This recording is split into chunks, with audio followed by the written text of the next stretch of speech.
For those of you guys who've been with us since iBlog 2, you know me as yung blogger na advocate ng webcomic blogging thing. Tapos, kanina lang na nag-uusap kami ni Jonas, na-realize ko na I'm not actually a pro blogger. I'm a semi-pro blogger. Semi-pro blogger because iniisip ko kasi pag pro blogger ka, yung pinaka-ends mo talaga is no sa blogs, so making money through your blogs. But sa case ko, I realized that my blogs are not actually the end, but it's a means to achieving my ends, which is world domination. No, selling comics. Anyways, during the last 3 years that I've been here, talking about comics and sa web, bringing it to the web, ang pinaka-advocate ko kasi is using blogging and the web as an alternative to publishing and popularizing and hopefully monetizing local comic book creators' comic book work. Tapos, basically, this is basically just a report on what has been happening the past 3 years because it really has been interesting. Recently, we have been gaining grounds in terms of increasing awareness of web as an alternative way of popularizing your comic book work. In fact, Carlo Vergara of ang kagilagilalas na pakikipagsapalaran ni Jaja Saturna has released word that he may be releasing yung sequel na online.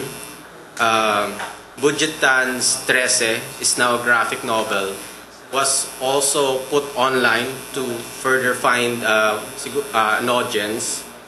Tapos for myself, this is actually the weird part because the initial idea was I make webcomics. That's my company site.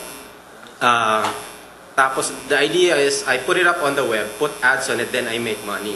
But what happened was an investor saw my comic book and was interested and was moved enough for them to invest in taking my webcomics and bringing it to print. So that's a new twist for me kasi dapat web yung pinaka-end ng ano ko. So, where does this take me now? Basically, I decided to take yung aking making comic book biz and turning it into a real business. So if you see that's my site right there, it's RoboMonkey Pixel Fighters. Try saying that very fast, RoboMonkey Pixel Fighters. We basically make comic books, but malaki pa rin dito yung component ng blogs as a means of popularizing those comic books. What I hope to do when the comic book and my comic magazine comes out ng around June or July is to be able to synergize and hopefully the blog feeds of the magazine as well as the magazine bringing new audiences to the blog. So that's theoretically the idea. Because right now, especially for webcomics and the local comic book industry, we're both in the same boat in the sense that we're both relatively new. Well, webcomics really is new. The local comic book industry has been around for a much longer time, but ngayon it's trying to find new ground again. So this is a way of hopefully parang synergy kumbaga. The comic books that we put online has begun, ito yung naging benefit sa akin nung pagbablog ko about my comics and webcomics, is that it started finding publishers outside the Philippines, and more importantly, at least for me, is it started finding people who would want to read it and publish it locally. Because if you know my history, I've been working for the most part for foreign publishers. It was only about 4 years or so na nagsimula ako mag-publish locally. So that's really a big thing for me.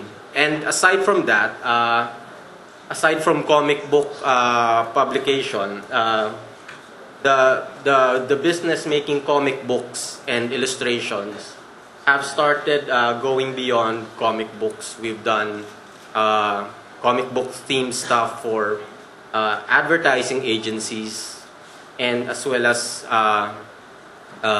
government and non-government agencies. So where exactly is webcomics headed now? To be honest, I'm not really sure, because I thought I knew last year where exactly it's headed. But the thing is, the web being dynamic and people taking things in entirely new different directions has opened up a lot of possibilities. So right now, basically, the sky is the limit on where this is going. But for me, I just hope to be there along for the ride. So basically, that's it. Thank you.